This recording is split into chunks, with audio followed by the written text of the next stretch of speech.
Hey everyone, thank you for joining us today on rockbandreviews.com. I'm your host Bill Hernandez, and today we're talking with the legendary blues and rock guitarist Pat Travers. Now Pat will be singing and playing this Saturday night at the Funky Biscuits 10-year anniversary celebration in Boca Raton, Florida. Now the show is nearly sold out, so you got to hurry up and get your tickets as soon as possible if you want to see this legendary giant in person. Pat, it's so great to talk with you again, man. The last time I saw you was also at the Funky Biscuit, and my good friend Rodney O'Quinn was playing bass with your band.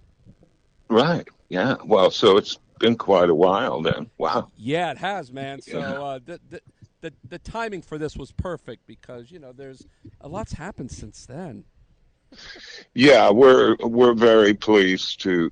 I mean, during the downtime, because of COVID, we worked on a new album, which we have just finished a week or so ago, and starting to be mixed now. So that allowed us a lot of time to really get everything just the way it should be. So we're excited about that. We'll showcase a couple of new songs in the set on Saturday.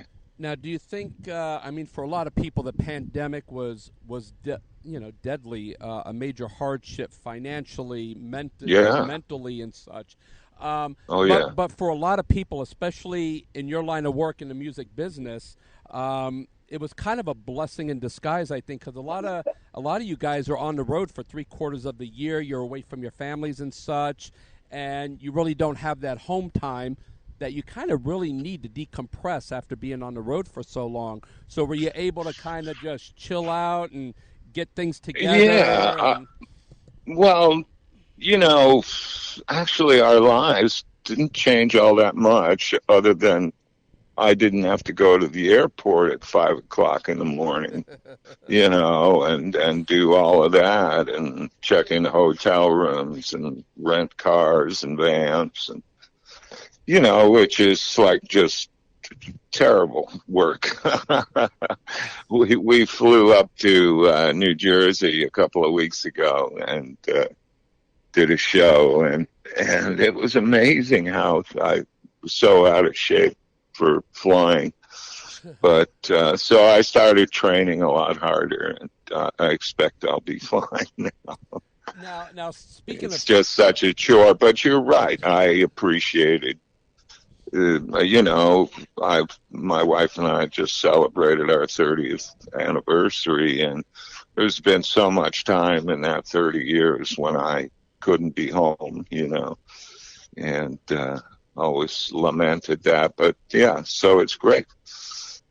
And for us, because we live in Central Florida, this show on Saturday is going to be awesome because it's a short drive away. We're actually going to come down the night before, my wife and I, and kind of just enjoy ourselves.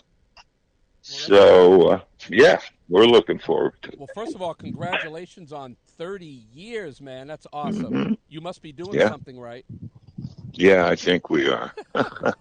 Now, you had mentioned training. A very interesting fact that I recently discovered is that you're also a black belt in Ishinryu style of karate.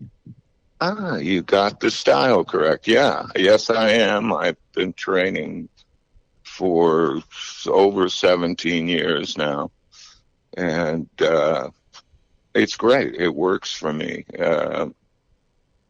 Karate training is like next to training for boxing is one about it's such a great thing. There's such a variety of things I can do, that aren't just boring reps of this and that. We Yes. have these katas, and we use the bow staff, and we have some katas for that.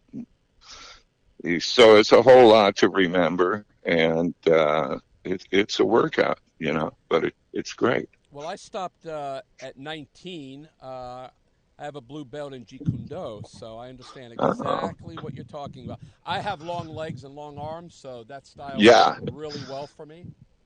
Yeah, but and that is weird because Ishinru is Okinawan style, and of course the Okinawans are fairly short stature. Yeah. And when you see them do it, it looks different than like. Well, my sensei looks off as awesome, and he's 6 foot, Mm. but around 200 pounds, so he's not huge.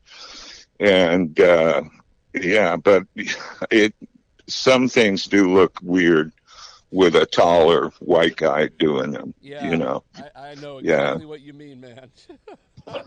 Now, yeah, so you were one of the fortunate people that I really admire that got to see Jimi Hendrix live yeah.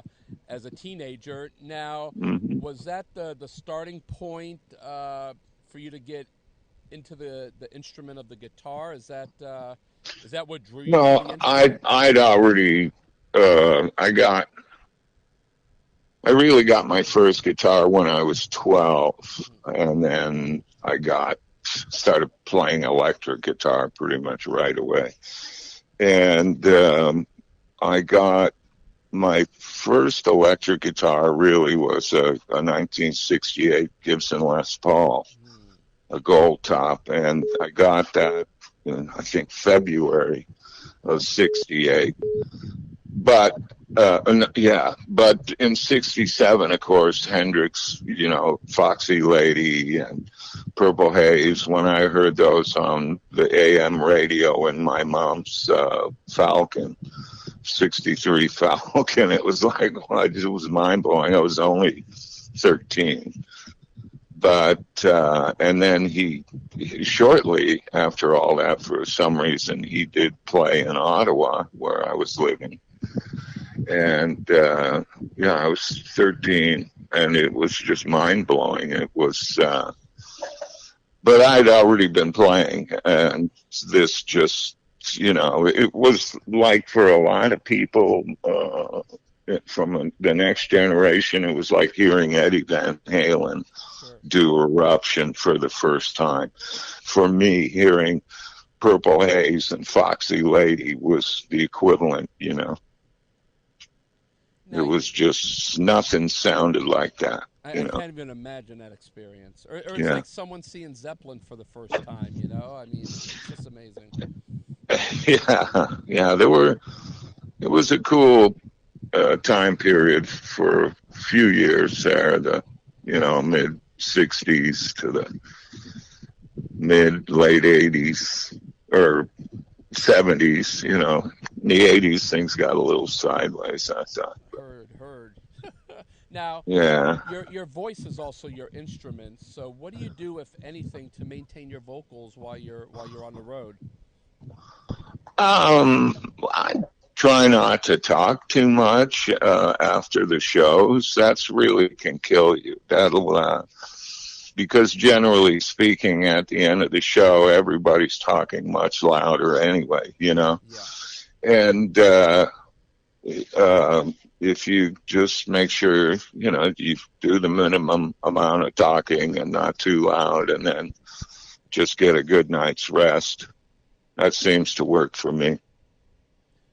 Well, again, But another thing that's given me an advantage is the karate training, because you have to coordinate your breathing, yes, and yes. so it's helped me be very conscious of that when I'm singing phrases, and if there's a long one coming up, I know that I can't miss a breath before that, otherwise you'll get a deficit that it's hard to recover from.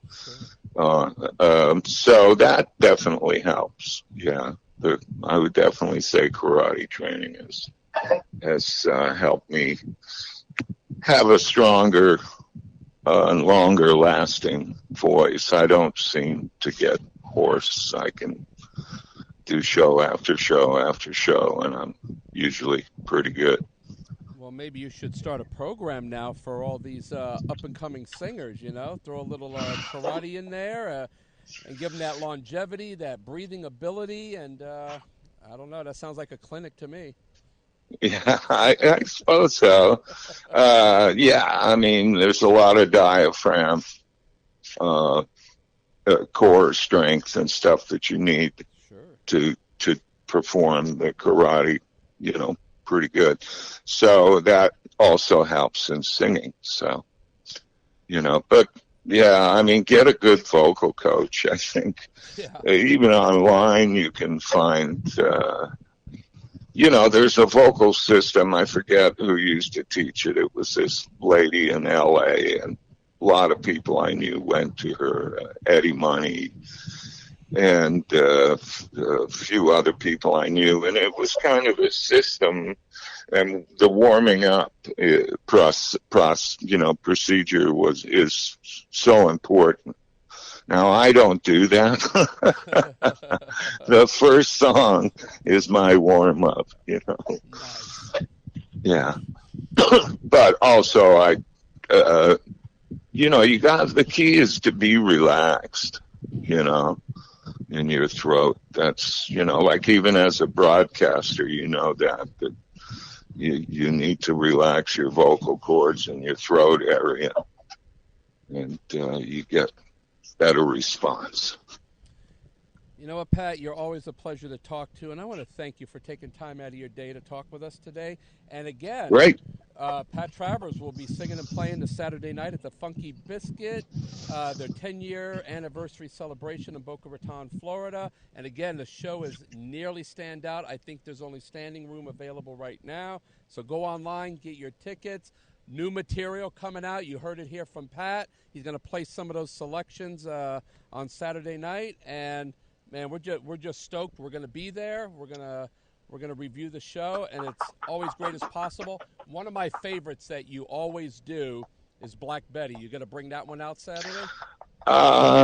No, I haven't. We haven't played that in a long time. You kill that song, man. My God. Yeah. Maybe we should look into doing that again, because we do get. People ask me a lot to play it. And my drummer, Alex Petrosky, is so cool and so great that he could really do that song justice. So we'll think about it. Oh, man. But we ain't going to play it Saturday. Heard that. Just keep okay, but we'll down the road. Yeah. All right, so we're going to be there. We'll come say hi real quick. And yes, please. If I bring a Les Paul guitar, would you mind signing it to benefit disabled veterans?